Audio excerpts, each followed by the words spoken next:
Friends, we need to talk about the living dead. Well, allow me to be a little more specific. We need to talk about the living dead in the Norse sagas. One of the many things that makes these medieval Icelandic texts so fascinating, and at times frustrating, is their relationship with the supernatural. The sagas give us a glimpse into a world that is considerably more magical than the one that we currently inhabit.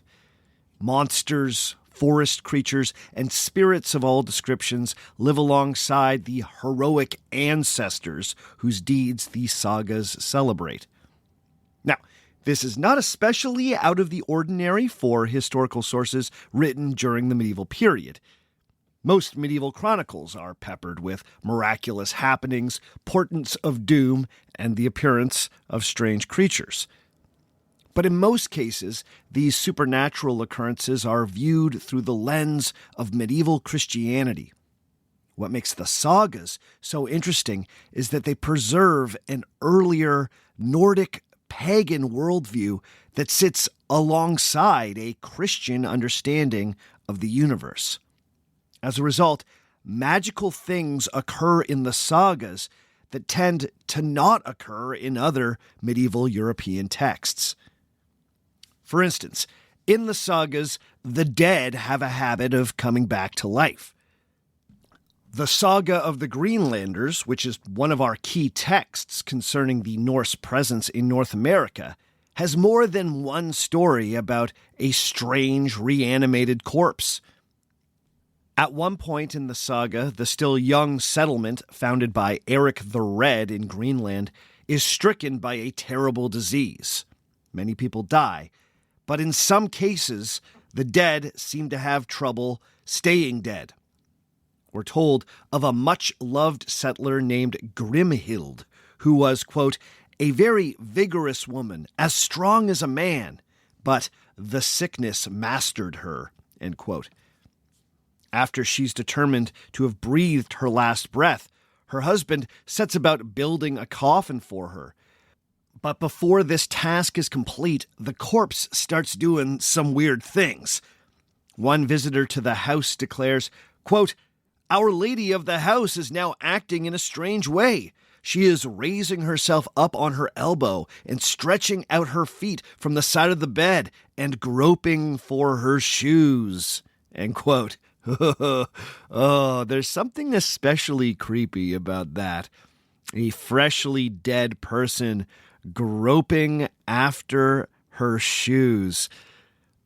But eventually, Grimhild accepts her death and lays down for the last time in such a way that, quote, every timber in the room creaked, end quote. But Grimhild was not the only person to be taken by this illness. This disease would also claim one of the most important people in the colony, Eric the Red's youngest son, Thorstein Eriksson. At the time of his death, Thorstein had been attempting to get an expedition together to return to the fertile outpost known as Vinland that had been visited by both his older brothers, Leif and Thorvald Eriksson. Thorvald's most recent journey to this place, somewhere southwest of Greenland, had ended badly for the Norse explorer. After a violent altercation with a local people the Norse called Skraelings, Thorvald was mortally wounded. His earthly remains still lay in Vinland, and Thorstein felt compelled to find his brother's bones and bring them back to Greenland, where they could be buried on their father's lands. But Thorstein never got the chance. The illness that had taken Grimhild soon took Thorstein. But, like the corpse groping for her shoes, Thorstein also refused to stay dead. After having passed from the stage of being nearly dead to really most sincerely dead, Thorstein's body then sat up and started loudly demanding to speak to his wife Gudrid. Now, we gotta talk about Gudrid. The Norse matriarch Gudrid is low-key one of the most important people in these sagas. Now, you can be forgiven if you have not heard of Gudrid, because the figures from the Vinland sagas that have subsequently been the most celebrated are easily Eric the Red and his son, Leif Erikson. Leif Erikson in particular has been the source of much fascination, especially in the United States, where he has been publicly commemorated in statuary as the true quote-unquote discoverer of the continent. But when you dive into the sagas, it becomes clear that while Leif Erikson is certainly important, the texts are far more focused on Gudrid. In the saga of the Greenlanders, Gudrid first appears stranded on a reef off the coast of Greenland with her first husband. They are rescued by lucky Leif Erikson while he is returning from his fateful visit to Vinland. But Gudrid's husband died not long after that, and so she remarried Thorstein Eriksson, bringing herself into the first family of the Greenland colony.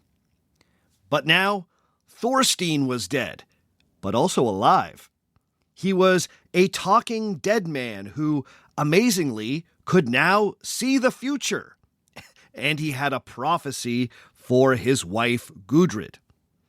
In the saga, the dead Thorstein declares, quote, "I desire to tell Gudrid of the fate which is in store for her, so she may be better reconciled to my death, for I have indeed arrived at a wonderful resting place.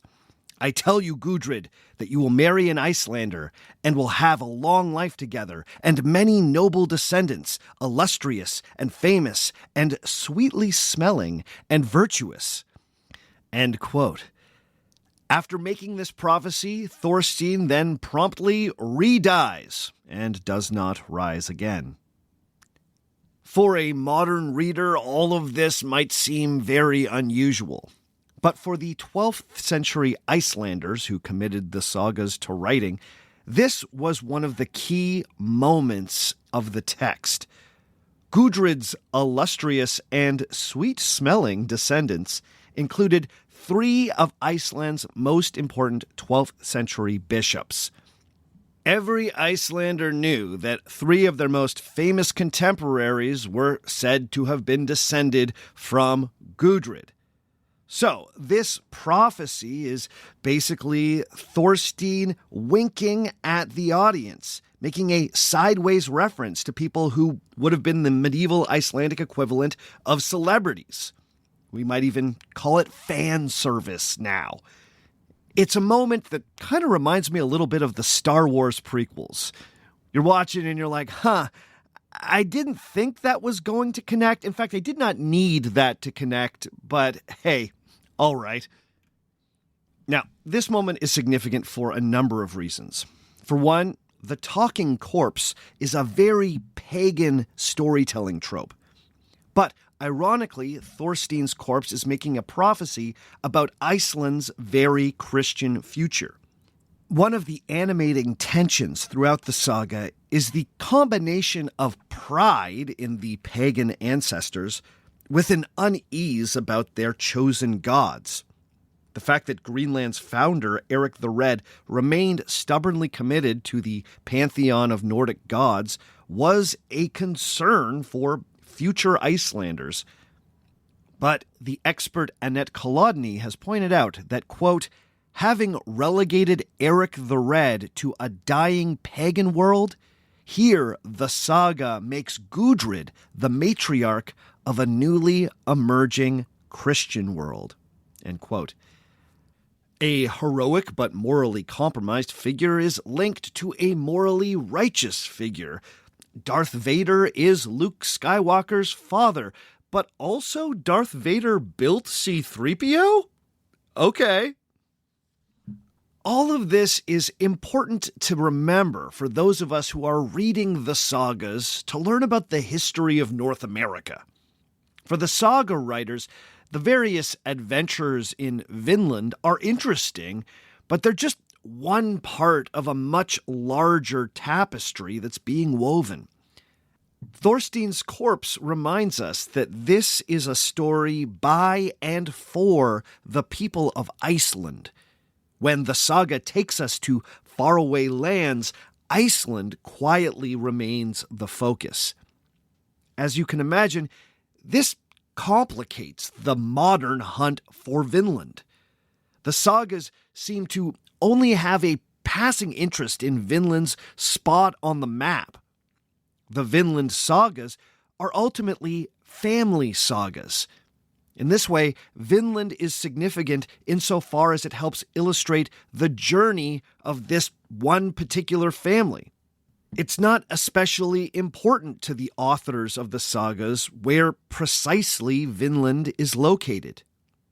With that in mind, does it even make sense to use the sagas as a guide to chart Norse settlement in North America? Do these sagas contain real clues about the extent of the Viking voyages? Or are all the supposed clues just red herrings?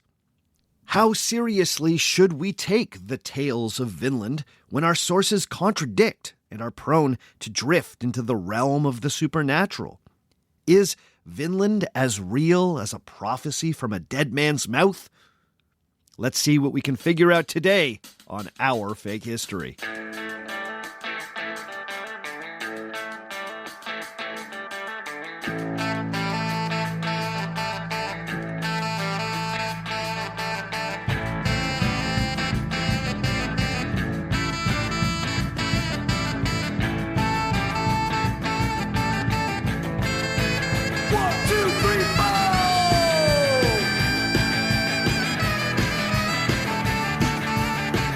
Episode number 245, How Far Did the Vikings Voyage, Part 2.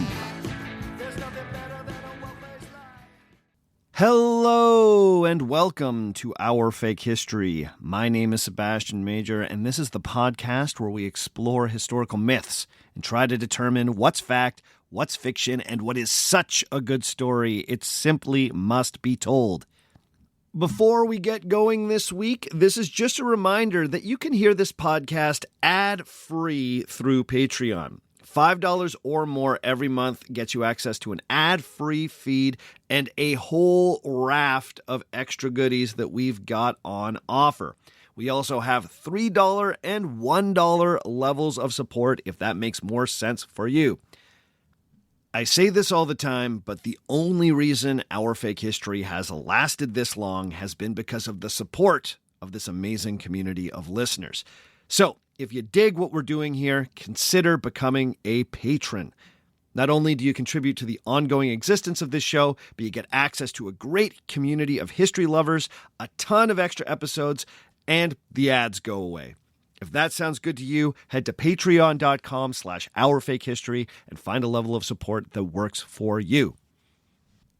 This week, we are continuing our look at the Norse voyages to North America during the medieval period. As you've hopefully already put together, this is part 2 in what is going to be a trilogy of episodes. If you've not already heard part 1, then I strongly suggest that you go back and give that a listen now. In that first part, I did my best to introduce the myriad ways that the Norse voyages west of Greenland touch on what I like to call fake history. The voyages are first attested to in the Icelandic Sagas, which are historical sources that are deeply colored by Nordic mythology, folklore, and a blend of religious traditions.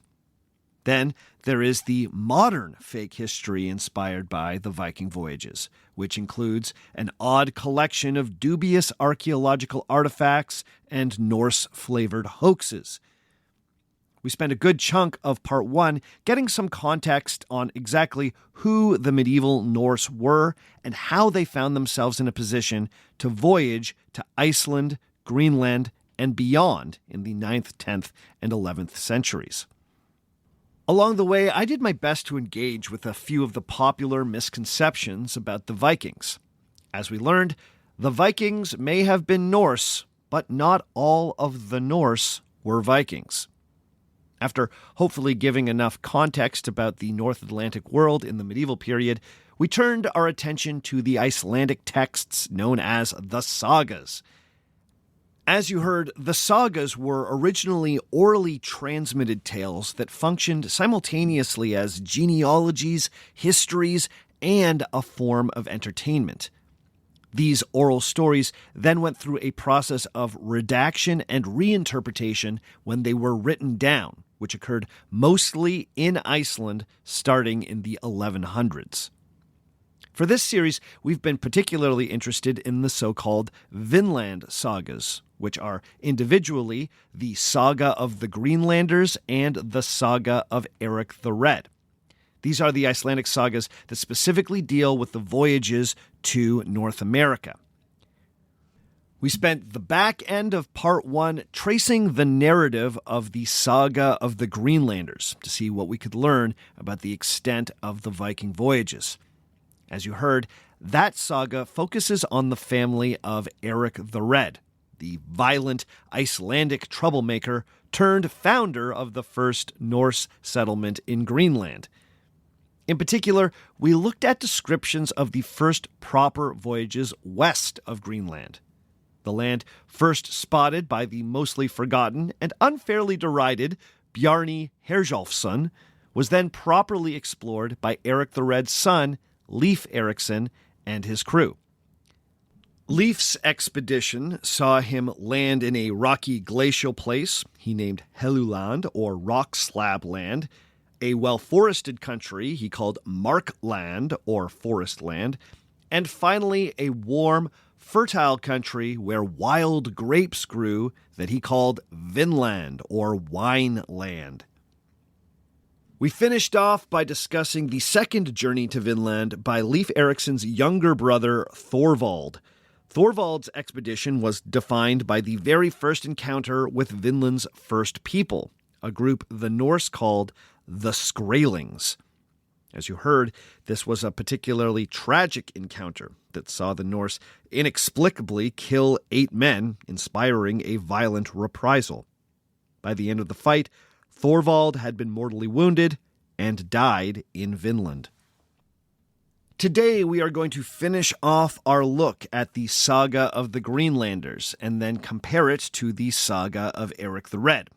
The hope is that by doing a bit of compare and contrast, we can get a clearer understanding of how medieval people understood Vinland. We're also going to spend some more time unpacking the interactions with the Skraelings, or the first people of Vinland. These descriptions might actually provide the best clues for the true location of Vinland, the furthest most Norse settlement. Now, you will notice that we're kind of lingering in the sagas here, and it's because I have fallen in love. These are the kinds of sources that just delight me. The sagas are so strange and earthy and bloody and intense and endlessly entertaining. Honestly, this is the kind of stuff that always gets me so excited. Now, obviously, I don't want to lose sight of our goal of trying to figure out exactly how far into the North American continent the Vikings managed to voyage, but there are some stories here that simply must be told, and I'm going to tell them to you. So now that we're all caught up, let's dive back into the Saga of the Greenlanders and investigate the last few Norse journeys to a place they called Vinland.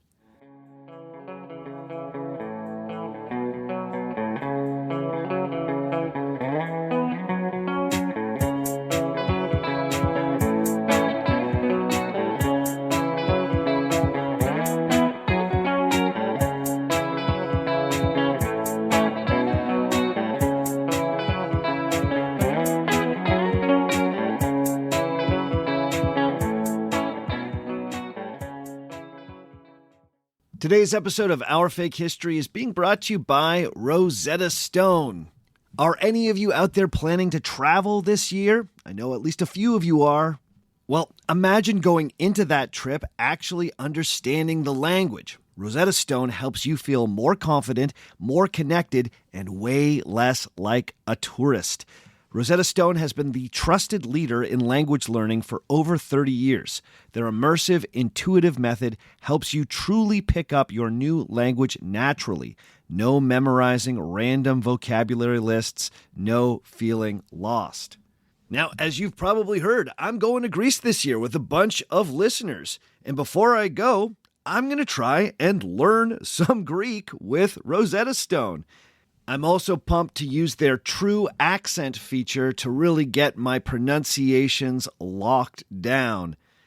Don't wait. Unlock your language learning potential now. Our Fake History listeners can grab Rosetta Stone's lifetime membership for 50% off. Yeah, that's a lifetime membership. It's incredible. That's unlimited access to 25 language courses for life. Visit rosettastone.com/history to get started and claim your 50% off today. Go to rosettastone.com/history and start learning today.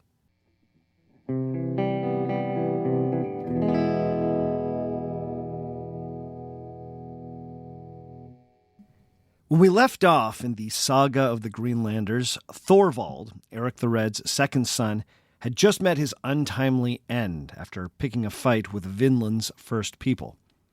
Now, as you heard in the introduction, the narrative then briefly shifts to the youngest brother in the family, Thorstein. But Thorstein was not long for this world.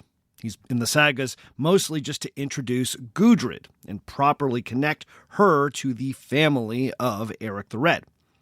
It's Gudrid and her second husband who become the real heroes of the final chapters of the saga of the Greenlanders. We're told that a few months after Thorstein's wild corpse prophecy, it started to come true. A wealthy merchant from Iceland named Thorfinn Karlsefni arrived in Greenland and stayed a winter with Leif Erikson. Now, I know we already have a Thorvald, a Thorstein, and now a Thorfinn. So this guy is just going to be Karlsefni from here on in. Leif had given a home to his brother's widow Gudrid after Thorstein's passing, but we're told that she and Karlsefni almost immediately fell in love and were promptly wed. Not long after the happy nuptials, Gudrid started encouraging her new husband to pick up where her old husband left off. He should get an expedition together and return to Vinland. After discussing the matter with Leif Erikson, Karlsefni decided that he would make the journey. However, this would not simply be a journey of exploration. Karlsefni planned on establishing a proper colony in Vinland. So he brought with him 60 willing Greenlanders, including at least 5 women, among them his wife Gudrid. They also brought with them enough livestock to establish proper farms in this legendarily fertile country. This included a number of cows and a bull, and this bull is going to become weirdly important. Annoyingly, the saga tells us nothing about the sea journey west, other than the fact that Karlsefni and his crew found Leif Erikson's original Vinland settlement without much trouble. You might remember that the saga calls this place Leif's Houses. The colonists then settled in and stayed in Vinland through one of its famously mild winters. When spring came, Karlsefni's group had their first encounter with the Skraelings. Now, this interaction went considerably better than Thorvald's disastrous attempt at first contact. Now, it's deeply unclear if this group of Skraelings were from the same community that Thorvald had encountered years earlier, but this group of local people certainly came with peaceful intentions. Things almost got off to a bad start when the large bull that the Norse had brought with them started loudly bellowing at a group of Skraelings as they approached the Norse settlement. The local people had never seen an animal like this before, and it freaked them right out. So they started running towards the Norse houses looking for shelter. This nearly set off a panic among the Norse, who didn't like that these strangers were trying to run into their houses. But thankfully, cooler heads prevailed. Eventually, this group of visitors were able to communicate that they had come to trade. These Skraelings had brought a collection of pelts and furs that greatly impressed the Norse. They then made it clear that they were interested in trading for the metal weapons and tools that the Norse had with them. But the still suspicious Karlsefni refused to trade any weaponry with this group. Instead, he had the women of the colony bring out a bunch of milk, cream, and cheese. The saga tells us that these dairy products completely amazed the Skraelings. A bargain was struck. The Norse got some much-needed pelts, and the locals got some lactose-heavy delicacies that no doubt played havoc on their digestive systems. This friendly interaction seemed like a good sign for the Vinland colony. So the Norse got busy being fruitful and multiplying. We're told that within a few months, Gudrid had become pregnant and, within the year, gave birth to her first child, a boy named Snorri. Now, if this is accurate, then Snorri was the first European person born in North America. Later generations of European-descended settlers in the United States and Canada would develop a bit of a fixation on the first quote-unquote white child born in North America. The birth of Snorri has been held up as an important milestone in the history of colonization. Those who wished to diminish the place of indigenous, Catholic, and Spanish-speaking people in the history of North America would put Snorri on a bit of a pedestal. But it's worth knowing that that would not happen for centuries. For the saga writers, the fact that Snorri was born in Vinland is just kind of a fun fact. They were considerably more interested in Snorri's place in Icelandic history than they were North America's.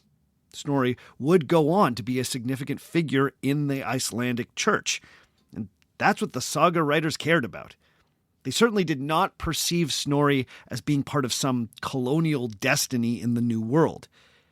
It would be later folks, in particular racially obsessed 19th century Euro-Americans, who would find this reference to Snorri's birth and romanticize it. As it happened, Snorri and his family would not remain in Vinland very long after his birth. The saga tells us that the next time the Skraelings came to trade, things did not go as well. During the colony's second winter, a new group of Skraeling traders arrived at the settlement, but things quickly went sour. According to the text, quote, "A Skraeling was killed by one of Karlsefni's men for trying to steal some weapons," end quote. As is often the case, the saga is light on details when it comes to what modern readers perceive as kind of a crucial moment. There are so many questions here. Was this truly a theft, or was this a misunderstanding? Who acted violently first? Why did the offending Skraeling need to be killed? The saga provides no answers.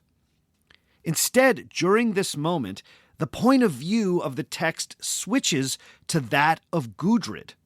We're told that while the men were negotiating their trade, Gudrid was visited in her home by a strange, pale woman with dark hair and, quote, "the largest eyes that have ever been seen in any human head," end quote. The two women then have a very weird exchange. Gudrid introduced herself, saying, "My name is Gudrid. What's yours?" To which the giant-eyed visitor said, "My name is Gudrid." Just then, they were interrupted by the sound of fighting, as violence had clearly broken out between the two groups. With that, the strange woman vanished in front of Gudrid's eyes. So, what the heck is going on here? Was this a real encounter with an indigenous woman, wrapped in the language of folklore? It's also very strange that this woman says that her name is also Gudrid. This has led some experts to guess that perhaps she was meant as a doppelganger.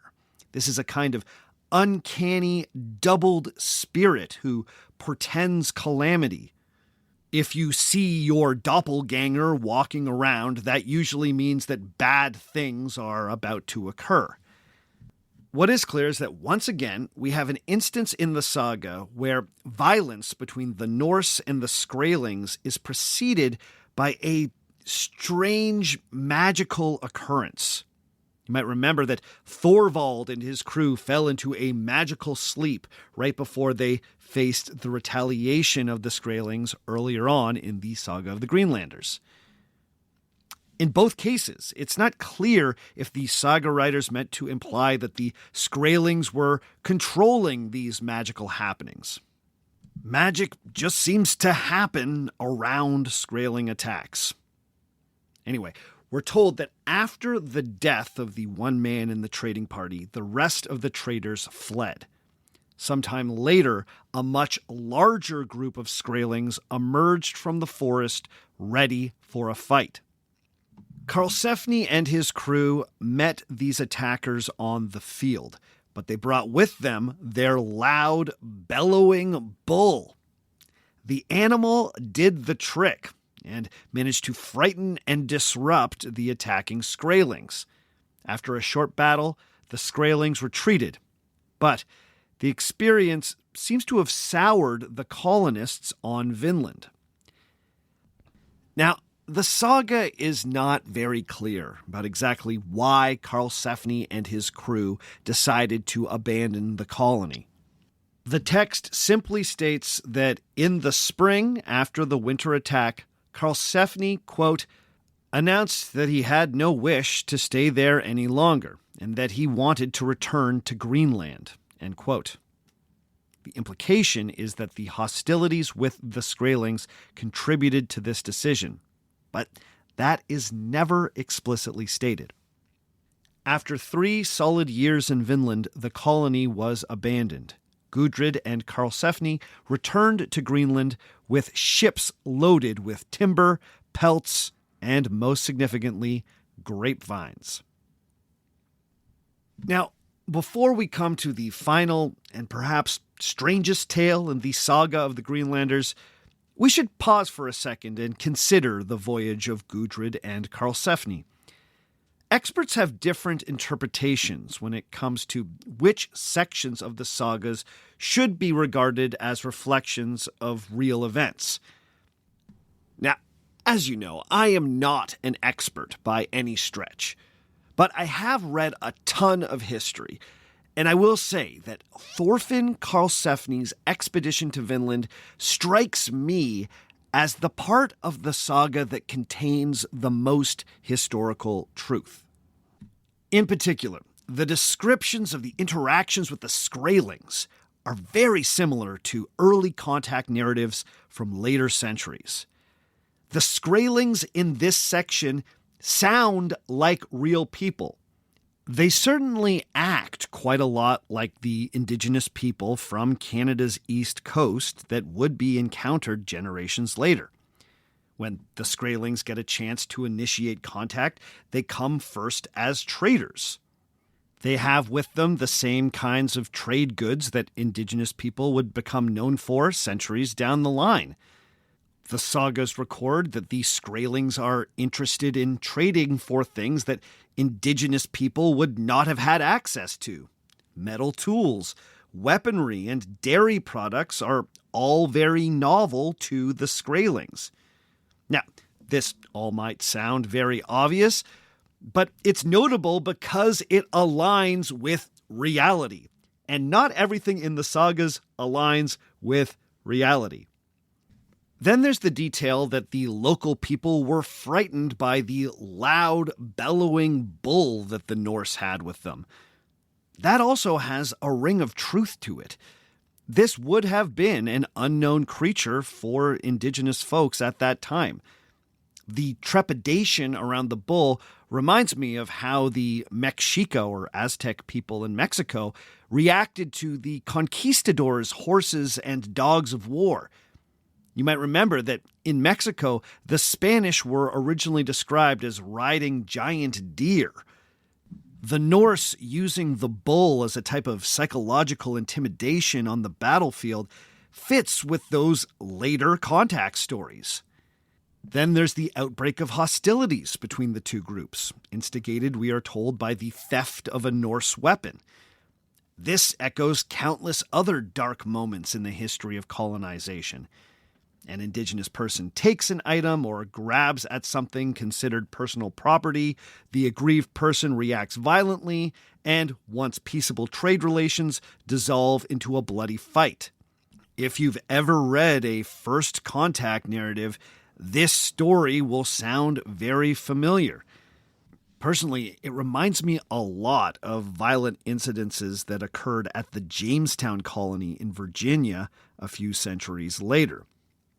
These moments of violence are often touched off by cultural misunderstandings, different ways of understanding personal property, and unfamiliar trade customs.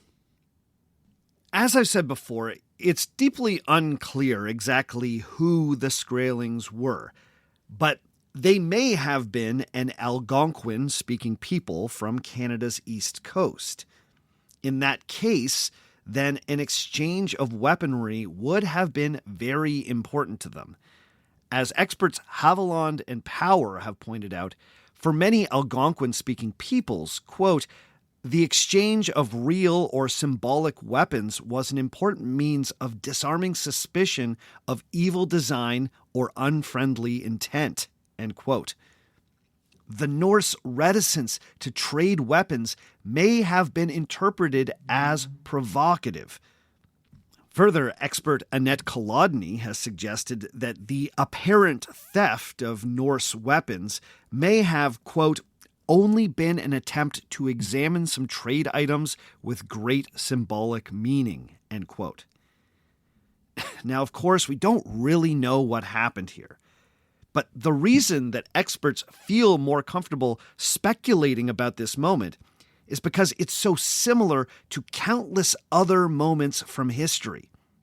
Everything about this episode rings true. It's very consistent with later contact stories. This is what makes the sagas so beautiful but frustrating as historical sources.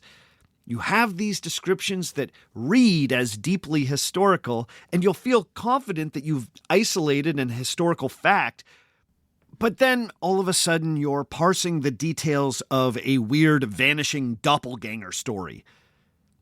The sagas are like history through the lens of a dream.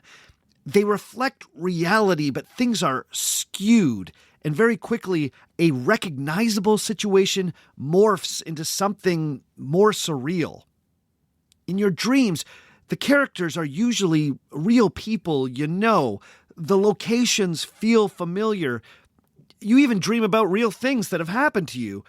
But then there's like a slime monster out of nowhere. That's the sagas. Now, we're not quite done with the saga of the Greenlanders yet, but this seems like a good place to pause. Let's take a quick break, and when we return, we will get into the tale of Freydis, Eric the Red's only daughter, and her disastrous journey to Vinland.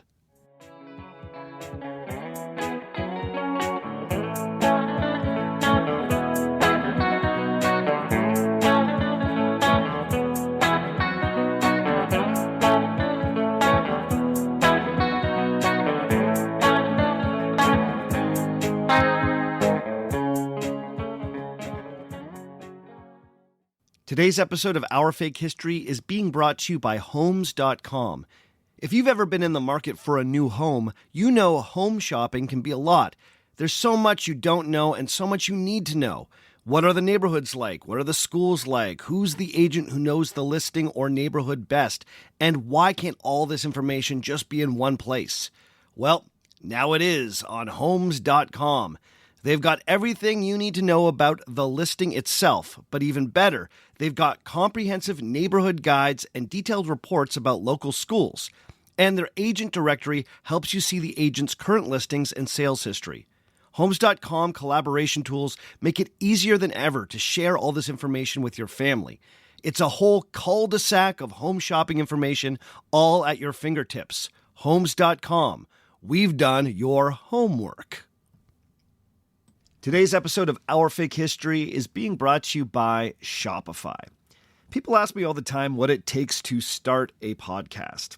And the short answer is passion. You really have to care about something to want to do all the work that it takes to get a podcast going. When you're starting off with something new, it seems like your to-do list just keeps growing. That list can easily begin to overrun your life. Finding the right tool that not only helps you out but simplifies everything can be a game changer. For millions of businesses, that tool is Shopify. Shopify is the commerce platform behind millions of businesses around the world and 10% of all e-commerce in the United States, from household names like Mattel and Gymshark to brands just getting started.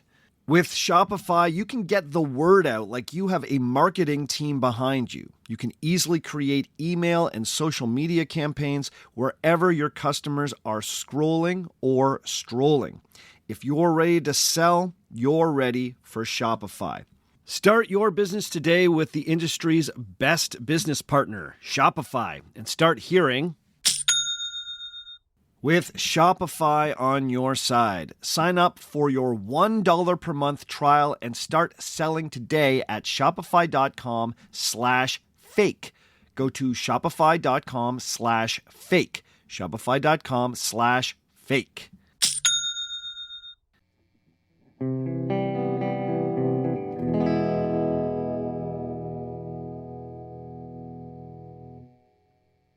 The saga of the Greenlanders tells us that after Gudrid and Karlsefni returned to Greenland, one last member of the House of Eric the Red decided that she was also going to seek her fortune in Vinland. This was Eric's only daughter, the young woman called Freydis. As we've already seen, Eric the Red's sons, Leif, Thorvald, and Thorstein Eriksson, are all presented as great heroes in this saga. Freydis, on the other hand, is an unambiguous villain. As I mentioned in part 1, she seems to represent all the darker aspects of Eric the Red's character. She's also used to contrast with Gudrid. Gudrid is presented as an ideal medieval Norse woman. She's a devoted wife, a hard worker, a sturdy and healthy colonist, and a good mother. Freydis is none of those things. The saga tells us that not long after Gudrid and Thorfinn returned with an impressive shipload of Vinland treasures, Freydis started planning an expedition of her own. After convincing her husband that a journey to Vinland would prove profitable, she then struck a deal with two brothers from Iceland who had recently arrived in Greenland with a large ship. The brothers were named Helgi and Finnbogi, but Freydis was mostly just interested in their nice, large merchant vessel. It was agreed that if the brothers helped Freydis with her journey, the brothers would be able to take 50% of whatever profitable resources the group was able to collect. But almost immediately, Freydis started plotting against these two hapless merchants. Both Freydis and the merchant brothers planned on bringing the same number of colonists with them to Vinland. But Freydis secretly smuggled 5 extra people with her group, so when the time came, her faction of colonists would have the numerical advantage. And sure enough, as soon as the expedition arrived at Leif's houses in Vinland, conflict broke out between Freydis and the group of folks aligned with the merchant brothers.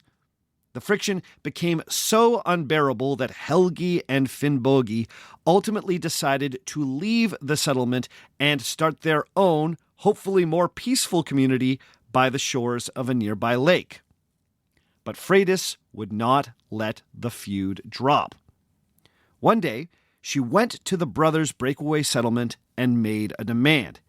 She asked if they could exchange ships because the brothers' ship was so much bigger and she wished to leave Vinland. The saga tells us that the brothers agreed to this, even though it was a lousy trade, saying simply, quote, "If that will make you happy," end quote. Man, I love it. The text is like 800 years old, and you can still hear the exasperation.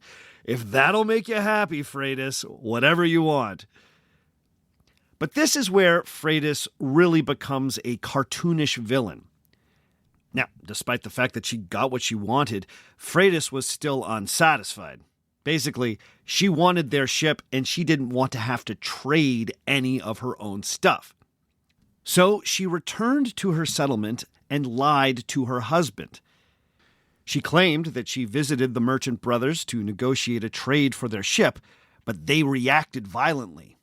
She tells her husband, quote, "They struck me and handled me very roughly," end quote. She then launches into a long diatribe, known to saga scholars as a goading speech. These types of speeches pop up throughout the Norse sagas. Typically, women in the sagas use these angry bits of rhetoric to inspire acts of bravery or heroism. If a male character is acting cowardly or is fretting over a difficult decision, these formidable Norse women will launch into a goading speech to remind them of their duty as warriors or leaders. But Freydis' speech is a perversion of the typical goading speech because she's trying to convince her husband to commit an act of treachery. For the medieval Icelanders listening to this saga, this would have come across as particularly evil. Rhetoric that is supposed to be reserved for heroic acts is being twisted to convince someone to do something horrible. Freydis finishes her speech by exclaiming, quote, You wretch, would never avenge my humiliation or your own. I realize now how far I am from my home in Greenland. And unless you avenge this, I'm going to divorce you." End quote. Thoroughly shamed and acutely aware that Freydis is serious about her threat to divorce him, Norse women had considerably more rights and autonomy than many medieval women, her husband agreed to get a posse together and get revenge on the merchant brothers. When Freydis' husband and his group of attackers arrived at the lakeside settlement, they found the brothers sleeping. They then mercilessly killed every man in the camp. When the grim work was completed, only 5 women who lived with this group remained alive. Now, killing a bunch of unarmed fellow travelers in the name of revenge was one thing, but killing a bunch of women who had done nothing wrong, well, that was too much even for Freydis' husband. So we're told that Freydis took matters into her own hands. Disgusted that her attack party would not kill these women, Freydis said, quote, "Give me an axe." This was done, and she herself killed the women, all 5, end quote. Even the normally neutral narrator of the sagas feels inclined to chime in at this point and condemns this as a quote-unquote monstrous act. Then Freydis turned around and threatened all the witnesses, declaring that, quote, "If we ever get back to Greenland, I will have anyone killed who breathes a word about what just happened. Our story will be that these people stayed on here when we left." End quote. Whew. Cold as ice, Freydis. Cold as ice. When spring came, Freydis and her remaining hostages loaded up the ships with as much timber and other Vinland goods as they could and returned to Greenland. Eventually, a few loose-lipped crewmates spilled the tea. Word of Freydis' murders reached the ears of Leif Erikson, who was now the de facto leader of the Greenland colony.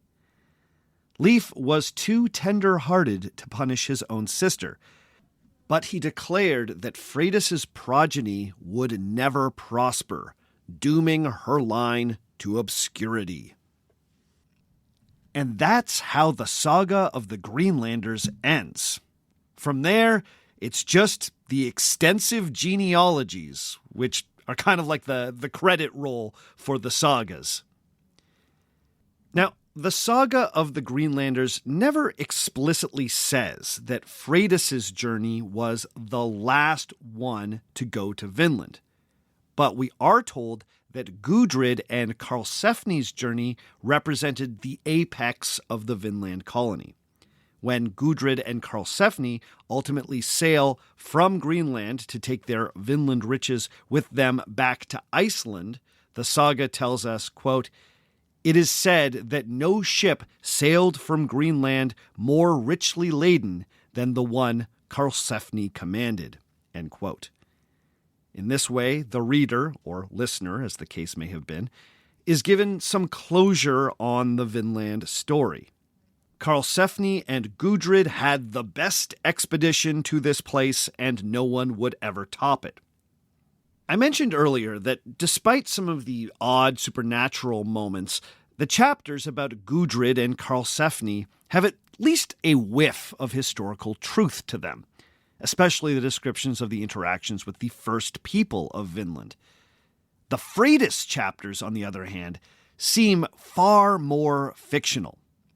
This is because Freydis's chapters serve a far more obvious storytelling function in the saga.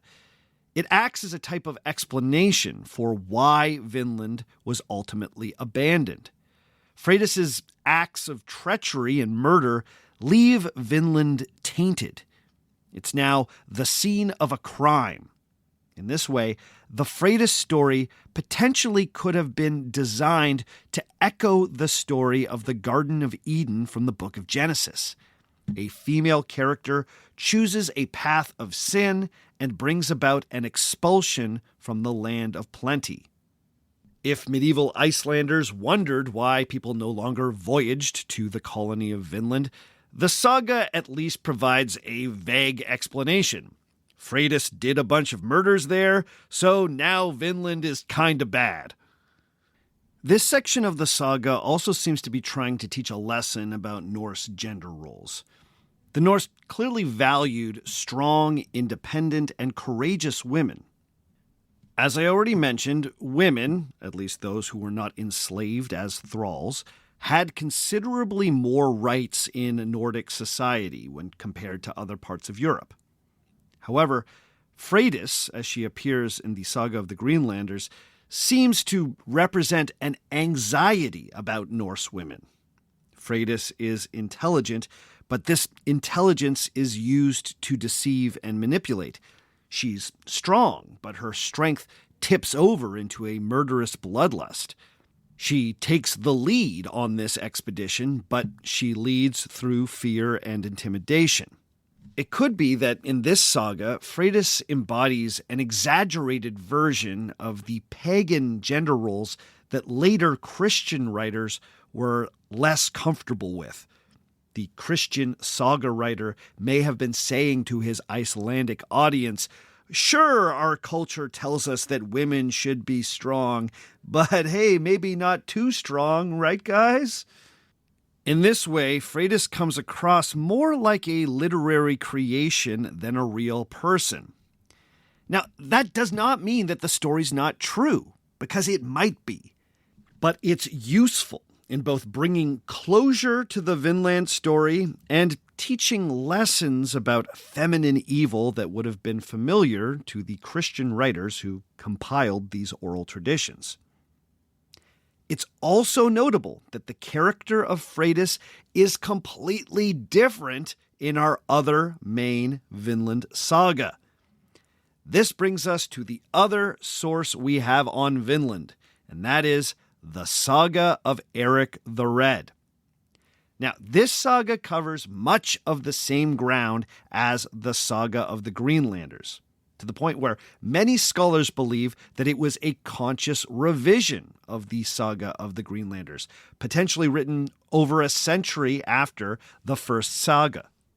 Now, obviously, we've spent quite a lot of time going through the saga of the Greenlanders beat by beat, but I don't really think we need to do that with this second text. Instead, I want to focus on the key spots where the saga of Eric the Red departs from the saga of the Greenlanders, especially when it comes to the colony of Vinland. First, the title of this saga gives the wrong impression about who is at the heart of the story. You would assume that the titular Eric the Red would be the focus of this saga. But interestingly, Eric and his family play more of a supporting role in the saga of Eric the Red. This might be better titled The Saga of Gudrid. All the big genealogical sections in this saga are about establishing Gudrid's lineage, not Eric the Red's. In fact, this is notable among the wider corpus of Norse sagas as being one of the very few that focuses almost entirely on a woman. Expert S. Thomason has flagged Eric the Red saga as one of only 2 sagas that put women at the center of the narrative. Now, one of the key themes of this episode is that the Vinland sagas are more about Gudrid and the concerns of medieval Icelanders than they are about North American exploration. That was an undercurrent in the saga of the Greenlanders, but it is explicit in the saga of Eric the Red. Gudrid is very much at the center of the story. Interestingly, this shift in focus also changes the tale we are told about the discovery of Vinland. Where the saga of the Greenlanders spoke of 4 successful journeys to Vinland, the saga of Eric the Red speaks of only 2. And of those 2, the most significant and important was the one undertaken by Gudrid and her husband, Thorfinn Karlsefni. In this saga, we hear nothing about the accidental discovery of old Bjarni Herjolfsson, and once again I will say, justice for Bjarni. But even Leif Erikson's journeys are hugely diminished in the saga of Eric the Red. In this saga, Leif Erikson is more important as a Christian missionary than he is as a seafarer or explorer. In the saga, we're told that the king of Norway specially tasked Leif with bringing the Christian faith to Greenland. His discoveries are presented as almost an afterthought. We are told that after visiting the Norwegian court and receiving his holy mission, Leif set off on a journey to Greenland, and along the way he finds, quote, lands whose existence he never suspected, end quote. The saga says nothing about where these lands were and how much of them Leif explored. We're told simply that, quote, there were fields of wild wheat growing there, and vines, and among the trees there were maples. They took samples of all these things, end quote. In this way, Leif's encounter with Vinland is reduced to a preliminary scouting mission. He's not even credited with naming this new land. Most of what we hear about Leif from that point forward is about his missionary work, spreading the gospel in Greenland. Now, obviously, this is quite different from what we get in the saga of the Greenlanders. Which version of Leif Erikson is more accurate? We don't really know. In the saga of Eric the Red, Vinland is first properly explored and named by Gudrid and Karlsefni. Now, like the saga of the Greenlanders, Gudrid is said to have married Leif's brother, Thorstein Eriksson, who then dies and comes back to life and gives a wild prophecy. Weirdly, the talking corpse is one of the consistent details between these 2 sagas. We're then told that Gudrid remarried Thorfinn Karlsefni, and they organized the second and final major expedition to Vinland. In this version of events, Thorvald Eriksson is not credited with commanding his own expedition. Instead, he is said to have gone with Gudrid and Karlsefni as a type of subcommander. From there, the saga of Eric the Red tells the familiar story of the encounters with Helluland, Markland, and Vinland, except in this version, it's Karlsefni who gives all these places their names. Now, this is fascinating to me because Karlsefni has become a very obscure figure unless you're a scholar of the Norse sagas. There are statues of Leif Erikson all over the United States, Canada, and Iceland, and probably elsewhere around the world. But old Thorfinn Karlsefni is not nearly as celebrated. If anyone knows of a Thorfinn Karlsefni statue, let me know. Maybe one in Iceland? Icelandic listeners, reach out.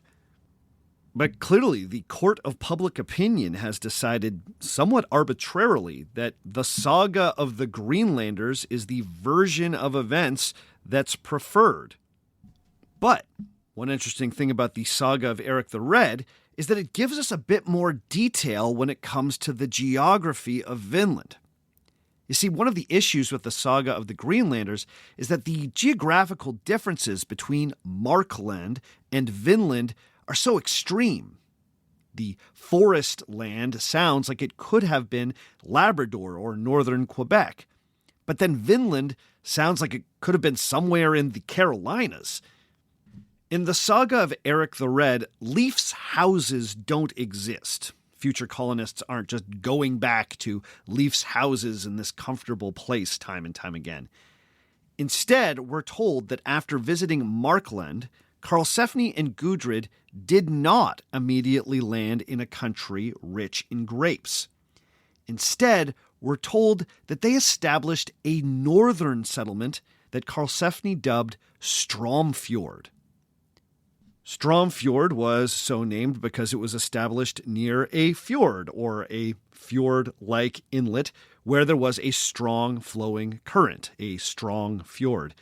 Stromfjord is said to have grassy fields and nearby mountains that impressed the Norse visitors. We're also told that there was an island nearby off the coast that they called Strom Island, where there were, quote, so many birds that one could scarcely set foot between their eggs, end quote. But significantly for our investigation, Stromfjord was not said to be rich in grapes. You see, after establishing this northern base, Karlsefni decided to split his expedition. One group stayed in Stromfjord, one group went exploring northward, and he took a group further south. After sailing southward for an untold number of days, Karlsefni eventually came to a place with long sandbars and a tidal lake that he dubbed Hope. Now, Hope sounds a lot more like the Vinland we heard about in the saga of the Greenlanders. Here, Karlsefni and his crew found, quote, wild wheat growing in the fields on all the lower ground, and grapes and vines on all the higher ground. Every stream was teeming with fish, end quote. So, in this saga's geography of Vinland, there is a northern settlement called Stromfjord that acts as a way station on your way to Vinland proper, which they call Hope. Hope is also described as a little less tropical than the Vinland of the saga of the Greenlanders. There's no talk of there being no frost in winters, and they're not obsessing over how long the days are there. The saga of Eric the Red also gives Karlsefni credit for making first contact with the Skraelings. This happens in the settlement of Hope. As in the first saga, we're told that the Skraelings approached the Norse settlement in skin boats. And as I said earlier, these skin boats may have been moose-hide canoes. At first, the Skraelings approached very cautiously. They paddled past the Norse settlement and waved sticks that they were carrying in a clockwise direction. The Norse reciprocated by showing a white shield of peace. Both groups were completely flummoxed by their inability to communicate. No one knew what was going on. But they seem to have established that neither side meant any harm. Then, a few days later, a Skraeling trading party arrived with animal pelts to trade. This time around, the Norse didn't offer milk and cheese, but instead traded strips of red cloth. But then trade was disrupted by a large, bellowing bull. And man, you have to marvel at the weird details that get repeated between the sagas. The bull and his bull noises are back again. But in this version of events, we're told that the bellowing bull not only sent the Skraelings running, but it was so upsetting that it was considered grounds for war. 3 weeks later, the Skraelings returned with even more skin boats ready for a fight. And this is where the saga of Eric the Red gets particularly off the wall. Because who should appear at this moment? The previously unmentioned Freydis. Yeah, turns out Freydis, daughter of Eric the Red, was with Karlsefni this whole time. But this Freydis is very different from the woman described in the saga of the Greenlanders. Where that previous Freydis was a murderous fiend, this Freydis is a badass hero. The saga tells us that when the Skraelings started attacking the Norse camp, Freydis launched into one of her trademark goading speeches. But this speech was much more like a traditional Norse goading speech, meant to inspire bravery. She says, quote, "Why do you flee from such pitiful wretches, brave men like you? You should be able to slaughter them like cattle. If I had weapons, I am sure I could fight better than any of you." End quote. Then Freydis very much proved it. She tried to follow the men in her company as they retreated, but she could not move as fast because, surprise, she was visibly pregnant. So she stopped running, grabbed a sword off the body of a fallen comrade, and stood her ground. Then we're told that, quote, as the Skraelings came rushing towards her, she pulled one of her breasts out of her bodice and slapped it with a sword. The Skraelings were terrified at the sight of this and fled back to their boats and hastened away. End quote. Yeah, you heard that right.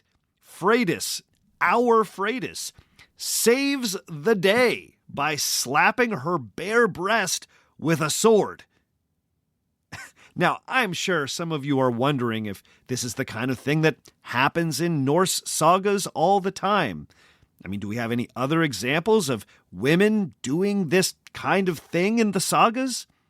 Well, there are lots of stories of female warriors in the sagas, but nothing quite like this. Nowhere else in any saga is a woman described as performing this very specific type of intimidation. It's pretty wild. So, this raises the question, which version of Freydis is more accurate? Well, there are some who think that this episode in the saga of Eric the Red is wrongfully attributed to Freydis. It's possible that this was actually a story about Gudrid that was garbled in the redaction process. Again, I'll turn to Annette Kolodny, who explains that, quote, the only woman who is identified as pregnant in both sagas is Gudrid, who gives birth to her son Snorri while still in Vinland. Thus, it may be, in some other version, this was meant to valorize the heroic and courageous Gudrid, and some nodding scribe simply confused the two women. End quote. So it's possible that the names got swapped here, but that is far from a sure thing. There's also some confusion later in the saga when we're told that both Gudrid and Freydis had remained in Stromfjord during this expedition. So, who knows what's going on here? But, notably, the saga of Eric the Red does not include the story about Freydis betraying the merchant brothers and becoming an axe murderer. Now, if I was to give my opinion on this, I would say that both stories are highly suspect. Which is the real Freydis? My money is on neither, but the experts continue to debate this point. Anyway, the saga of Eric the Red tells us that this Skraeling attack convinced Karlsefni that the settlement at Hope would never be safe. But they decide to do a bit more exploring before they ultimately pack up and leave Vinland for good. This brings us to this saga's version of the death of Thorvald Eriksson. As I already mentioned, in this saga, Thorvald is said to have accompanied Karlsefni as one of his sub-commanders on this expedition. We're told that one morning, while exploring the country, Thorvald, Karlsefni, and their crew saw something shining in the distance. And upon closer inspection, it proved to be a uniped. What's a uniped, you ask? Well, that would be a strange humanoid monster with one giant leg and one giant foot. But despite this unusual anatomy, the saga tells us that this creature could really move. The uniped came bounding towards the group who were sitting in one of their ships, and it managed to shoot off a single arrow. Unluckily, this arrow found its mark and pierced the groin of Thorvald Eriksson, mortally wounding him. Then the super-fast one-footer made a quick getaway. Karlsefni and the other crewmen were unable to catch him. But in the distance, they spot what appears to be a uniped land, which totally sounds like a forgotten Mario Brothers stage. Now, this reads very much like a garbled and more mythological version of Thorvald's death when compared to the scene that we get in the saga of the Greenlanders. Here, the killer is a rogue uniped, as opposed to a group of understandably furious Skraelings. This detail is actually one of the clues that scholars have used to place the composition of the saga of Eric the Red later than the saga of the Greenlanders. You see, later in the medieval period, unipeds, or one-footed humanoids, became associated with the continent of Africa. As time went on and Vinland became more of a legendary place, medieval Icelanders started to wrongfully assume that it was located somewhere in Africa. So, the uniped story may have been the addition of a later medieval author who wanted to make the colony sound like it was in Africa. To a medieval Icelander, nothing said Africa like a uniped. But in this saga, the uniped attack is the last straw for the Vinland colony. With his dying breath, Thorvald declares, quote, "Good land we have reached, and fat it is about the paunch," end quote. But ultimately, he decides it's too dangerous to stay. And by the way, the next time you go somewhere you like, or really anything good happens, please describe it as fat about the paunch. You can use it for anything. Oh man, this is a great party, for it is fat about the paunch. Anyway, from there, we're told that Karlsefni and his crew left Hope and returned from Stromfjord. After wintering there, they ultimately returned to Greenland. And that is the last we hear about the place called Vinland. Now, from here, we need to leave behind the world of the sagas. And I'm kind of sad to do it because, they're great. I'm obsessed with this place where myth and history meet. These stories are incredible, and frankly, they are not well known enough. In Canadian history classes, we are taught about the Viking arrivals in Newfoundland. But only now have I learned about Unipeds, Freydis's sword-slapping routine, and the magic of the Skraelings. I have taught Canadian history, and I wish I knew about all this stuff. This could have been incredible hooks for those classes. Canadian history teachers, we should be talking about this stuff all the time. Anyway, from here, it's not about evaluating which saga is more accurate, because both oscillate between moments of historical lucidity and a dreamlike phantasmagoria. You have to be willing to take nuggets from both sources to compile something like a plausible picture of what went on. Thankfully, archaeologists have also helped fill in many of the blanks. The myth of Vinland does not end with the sagas. The story of these expeditions had a renaissance in the 19th century, but this didn't happen in Iceland, as you might expect. It occurred in the United States. Some became very excited about the idea of American Vikings, and were happy to cherry-pick moments from the sagas that suggested that a Nordic person was in fact the first American. In the late 1800s, fake Viking history was about to get very fat about the paunch. Okay, that's all for this week. Join us again in 2 weeks' time when we will conclude our look at the Viking voyages. Before we go this week, as always, I need to give some very special shout-outs. Big ups to Rachel Cleary, to Jonathan, to Teague Lamarche, to B, to Guy Greenberg, to Brent, to Helena, to Elios Seguros, to Sandra Selman, to Chris, to Renee Dealin, to Colin Eddy, and to Constantescu Paul. All of those folks have decided to pledge at $5 or more every month on Patreon, so you know what that means. They are beautiful human beings. Thank you, thank you, thank you for your support. I absolutely love all of you who are listening, and especially those of you who are spending a bit of extra money to help out this show.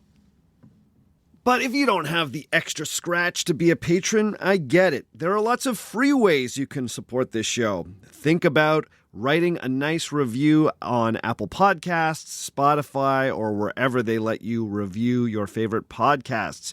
Also, if you got a friend that's into history, recommend the show to them. Who knows, they might get into it. If you're killing some time on the internet, head on over to ourfakehistory.com and check out all the stuff I've got going over there. There's links to the merch store where you can buy t-shirts. There's also works cited for every single episode. I get questions all the time about the sources I use. I have them all listed there.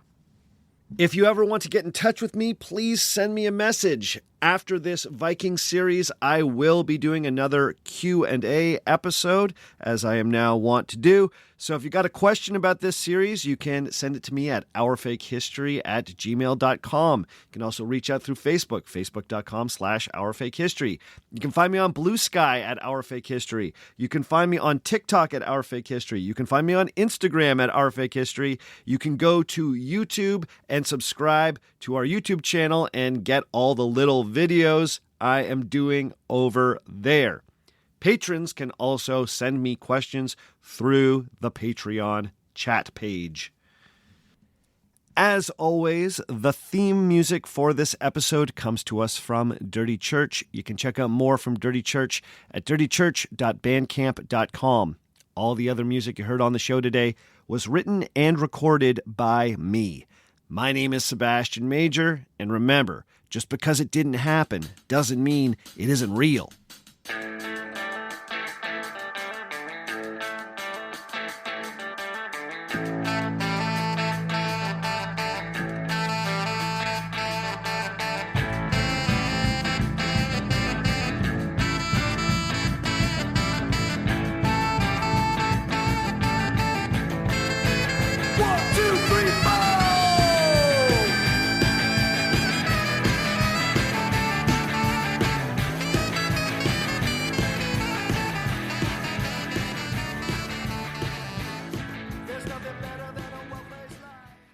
At Pluto TV, we're celebrating Black History Month with our free curated collection of Black entertainment. No ifs, ands, or buts about it. Catch award-winning films like Dreamgirls, Monsters Ball, and Selma. We must make a massive demonstration. Iconic hits like School Days and Set It Off.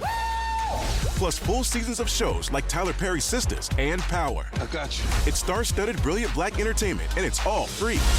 It's getting good. This month and always on Pluto TV. Stream now, pay never.